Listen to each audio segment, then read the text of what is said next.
परमेश्वर ने कहा तेरे विश्वास ने तुझे क्या किया, चंगा किया।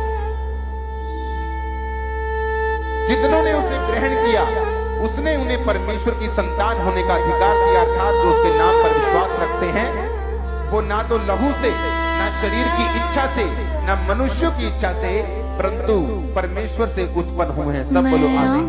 अपनी पर्वत की ओर उठाऊंगा। विश्वास के बिना उसे प्रसन्न करना क्या है? अनहोना। तो क्या ये विश्वास है आप प्रार्थना करें उत्तर आ जाए? ये विश्वास नहीं। विश्वास ये है कि प्रार्थना करने पर उत्तर ना आए तो भी आप उस विश्वास में खड़े रहें। ये विश्वास है। अनदेखी वस्तुओं को देखना, ये विश्वास है। स्वर्ग किसी ने देखा नहीं पर उसकी बाट जोहते रहना और अपने आप को पाप से अलग रखना, ये विश्वास है। अलग अलग मौसम आएंगे स्पिरिचुअल लाइफ में भी, जिस तरह परमेश्वर ने फिजिकल लाइफ में बनाए, सर्दी, गर्मी, बारिश, बसंत, पतझड़, सब मौसम बनाए, उसी तरह से आत्मिक रीति में भी मौसम आते हैं। मौसम आता है जब आपका विश्वास हाई लेवल पे होता है। मौसम आता है जब आपका विश्वास थोड़ा सा कमजोर होता है। मौसम आता है जब आपका विश्वास सातवें आसमान पे होता है। एक मौसम आता है आपका विश्वास थोड़ा कमजोर होता है। हर विश्वास में, चाहे वो कमजोर हो चाहे वो मजबूत हो, आपको उस वचन पे लगातार बिना मन के भी खड़े रहना पड़ेगा। उसके बाद रिजल्ट देखना, लोग बोलेंगे क्या किया आपने, आप देखना। यीशु मसीह ने कहा जिसका विश्वास थोड़ा है, जिसका विश्वास कंप्लीट नहीं, वो समुद्र की लहर के समान है। आज से 20,000 साल पहले भी लहर आती थी, टकराती थी, चली जाती थी, आज भी टकराती है और चली जाती है, कोई काम नहीं होता। जैसे पहले थी आज वैसे ही है।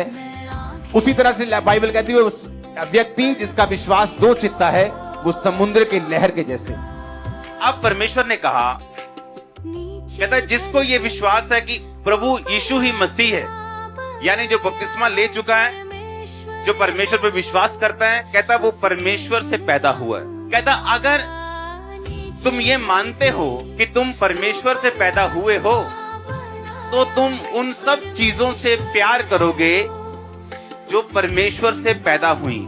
आपके दिमाग में एक दिन शक हो सकता है कि नहीं यीशु मसीह मेरा ये काम नहीं करेगा, ये बहुत बड़ा काम है। दूसरे दिन आपके दिमाग में विश्वास हो सकता है कि नहीं नहीं परमेश्वर कर देगा काम। ना तो उस विश्वास से आपको फायदा होगा, ना ही शक से नुकसान होगा। परमेश्वर ये देखेगा कि आपने स्टेप क्या ली।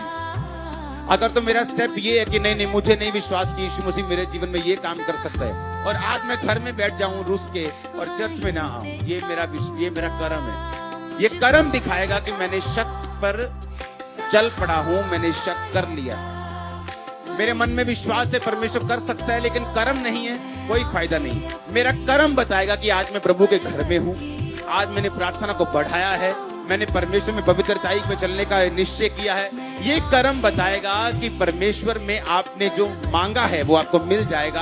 आपका कर्म बता रहा है कि परमेश्वर आपसे खुश है और वो आपको वो दे देगा जो आप मांग रहे हैं। इसलिए परमेश्वर ने कहा जो परम प्रधान के छाए हुए स्थान में बैठा रहे, यानी उसकी हजूरी में, उस विश्वासी होने के स्थान में, वो सर्वशक्तिमान की छाया में क्या पाएगा?